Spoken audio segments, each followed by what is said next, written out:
Stop. Don't tell me the strongest fighter in Bleach is Yuha Bach. Yuha Bach is the problem solver, but these two are the answer. We've been arguing about this since the final page of the Thousand Year Blood War. We have Ichigo Kurosaki, the ultimate hybrid, wielding a perfected Bankai who can punch through the fabric of the universe. And we have Sosuke Aizen, the immortal puppet master, whose mere existence suppresses the abilities of everyone around him. This isn't a fight of who punches harder. This is the battle that asks, can you kill the unkillable, and can willpower defeat absolute reality manipulation? Today we settle it. We're comparing the two transcendent titans of Bleach and determining the winner of the final defining battle. We start with the villain. Aizen Sasuke is the ultimate threat because his power is layered, existential defensive system. Layer 1, the Hokyoku and Immortality. After being fused to the Hokyoku, Aizen achieved a state of functional immortality. He literally cannot die. He can be disintegrated, sliced, or spiritually erased, but he will regenerate, evolve, and come back. This isn't a high-speed healing factor like a hollow. This is Type 3 reality warp. The refusal to accept death itself. His primary win condition is in any long-term engagement is simple. He can't lose if he can't die. Layer 2, Reiatsu crushing hacks. This is where Bleach power system gets nasty. Aizen is not just strong, his spiritual pressure, Reiatsu, is so colossal, it is stated that he suppresses all lower tier techniques. An opponent with significantly lower Reiatsu cannot conventionally harm him. Their abilities are nullified on contact. Aizen doesn't even need to use his sword against captain class opponents. His aura is enough to induce fear, paralysis, and spiritual annihilation. Layer 3, Kyoka Suigetsu conceptual hacks. The ultimate tool of deception, Kyoka Suigetsu, doesn't just create visual illusions, it is a complete hypnosis, manipulating all 5 senses and the victim's spiritual perception. Aizen can instantly turn a rock into a captain commander, and you can't tell the difference between your very soul because your very soul is fooled. This conceptual power is why Aizen was able to trick Yuha Bach, a being who can see all possible futures. He fed Yuha Bach a false future, proving that if the input is corrupted, even the most powerful ability in the universe falls. It fails. Aizen is the ultimate defensive mastermind, and his power structure is designed for 2 things, deception and survival. Now, we must address the ultimate question, the mystery that has fueled thousands of hours of toxic debates and fan theories. What is Aizen's Bankai? Here's the frustrating reality. Aizen never revealed it in the manga or the anime, and in a world where Bankai is the final stage of power and an expression of the inner soul, it seems impossible that a genius like Aizen, who reached the pinnacle of Shinigami evolution, wouldn't have it. The popular theory that his Shikai Kyoka Suigetsu is his Bankai is canonically debunked by the Can't Fear Your Own World light novels, which confirm that Kyoka Suigetsu, despite its power, has conditions and limits, meaning it can evolve further. So why hide it? 3 reasons that point to the strategic genius. Strategic concealment is the number 1.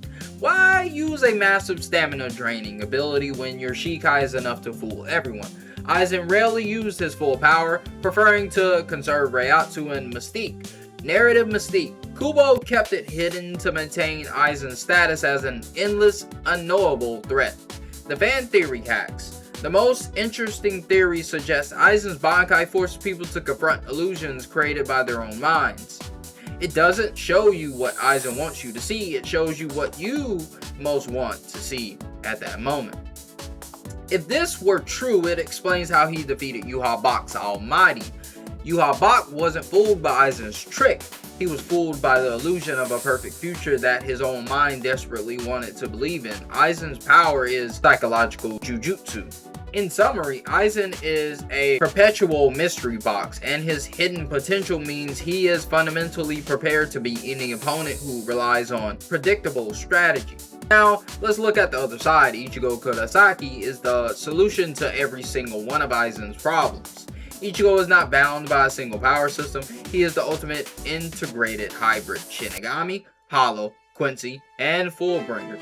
This multi-layered existence grants him an unparalleled level of spiritual defense against conceptual attacks. The reason? His Reiatsu is too complex, too integrated, to be characterized or simply crushed. His final weapon, True Zangetsu, embodies this unification.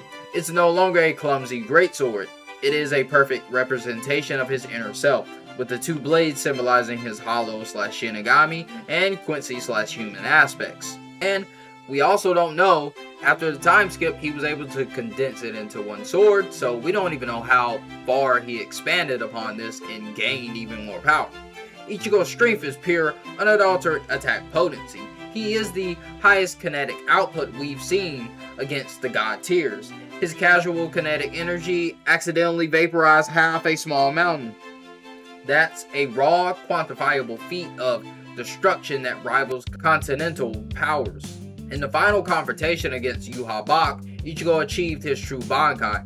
This is a weapon of such speed and power that it can pierce the highest tier defenses and kill a conceptual threat. His strategy is the opposite of Aizen's, absolute overwhelm. Ichigo is fast enough, his speed scales to FTL or near FTL, and it hits hard enough to bypass most conceptual defenses using sheer kinetic force. If he can strike you before your hacks activates, your reality warp is irrelevant. Like Kenpachi, Ichigo uses raw power to negate conceptual vulnerabilities. Ichigo's win condition is equally simple: kinetic annihilation. He doesn't need to unravel the illusion. He needs to hit Aizen with enough overwhelming power that his body is completely destroyed faster than the Hokyoku can regenerate. So let's run the final scenario. Ichigo vs Aizen, unsealed, in the aftermath of the war. Aizen starts by activating Kyoka Suigetsu and his unrevealed Bankai. He attempts to trap Ichigo in the perfect illusion, a reality where Ichigo is fighting Yhwach, or perhaps one where he's finally standing as the world's strongest. But Ichigo's complexity is his saving grace. He can sense the true nature of his opponents on a spiritual level. He bypassed the influence of the Hokyoku and the illusions in their original fight. Recognizing the difference in their Reiatsu, his true Bankai would only amplify that innate ability. The complexity of his hybrid Reiatsu would likely make him immune to Kyoka Suigetsu's full effect, especially in a true one-on-one fight. And this is further backed up by Aizen not using his Shikai on Ichigo in their fight earlier on in the series. I think we can go by context clues that I don't think it would have worked against Ichigo because he didn't use it. Ichigo retaliates with a true Getsuga Tensho, a kinetic strike of multi-continental power that shatters Aizen's physical body completely. Zoro's AP versus Sanji's durability taught us about efficiency. Ichigo has the ultimate AP. He can deliver the fatal kinetic blow that surpasses the Hokyoku's immediate capacity for regeneration. Ichigo wins with the physical fight. He gets the decisive knockout, but this is the largest but in Bleach history. Aizen doesn't die. He cannot die. He will reform, regenerate, and remain unsealed. Ichigo wins the battle because his overwhelming force negates Aizen's defense, but Aizen wins the war because his immortality negates Ichigo's ultimate ability to kill. The final verdict is eternal stalemate. With Ichigo achieving the decisive physical victory, he is the stronger fighter, but Aizen is the superior survivor.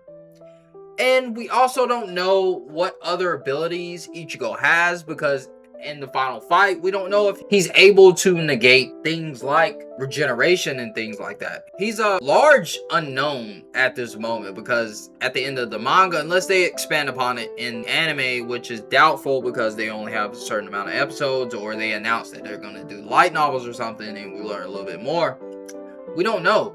Ichigo achieved this state and we don't even know, but based on the manga so far, the ending, that if he could have even annihilated and erased Yhwach by himself. We know that Yhwach was changing the futures, but we don't know if Ichigo would have won that fight without Aizen's help. Was it possible? We don't know. They used Aizen to counter that and get past that. And then we saw Yhwach come back, and then we saw in the one-shot chapter that Ichigo's son annihilated Yhwach completely. So it's very unknown. Is Ichigo capable of this as well? If his son is capable of this? It's all up in the air at that point, but I think Ichigo takes this fight overall. And I think, I would assume he's a hybrid of everything in the Bleach world. He is the top power in the Bleach world. I think he could take Aizen. And as we've seen, maybe the Goku would turn on Aizen like it did when he got defeated the first time. It would just stop working because it felt that Aizen was no longer the person it thought he was. The ultimate battle is a paradox that defines Bleach, though. It's a tragedy that the final chapter of the greatest villain story is left to an eternal fan speculation.